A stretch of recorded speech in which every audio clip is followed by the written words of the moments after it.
Cashless Bangladesh. Cashless Bangladesh. Cashless Bangladesh. ধন্যবাদ পলক ভাই। ধন্যবাদ পলক ভাই। ধন্যবাদ পলক ভাই।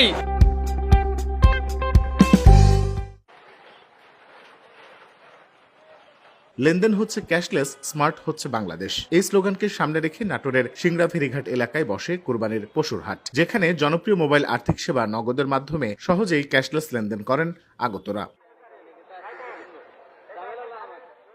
অথচ আজ থেকে কয়েক বছর আগেও চলনবিল এলাকার বাসিন্দারা ছিল অন্ধকারেই। ছিল পশুর হাটে টাকা চুরি যাবার ভয়, সেই সাথে ছিল টাকা নিয়ে ব্যাপারীদের নিরাপদে বাড়ি ফিরে যাবার শঙ্কা। এই সবকিছুকে পেছনে ফেলে সিংড়াবাসীকে ক্যাশলেস লেনদেনের সুযোগ করে দেন ডাক, টেলিযোগাযোগ ও তথ্য প্রযুক্তি প্রতিমন্ত্রী জুনায়েদ আহমেদ পলক। আগতরা বলছেন, সবচেয়ে কম খরচে নগদ থেকে ক্যাশ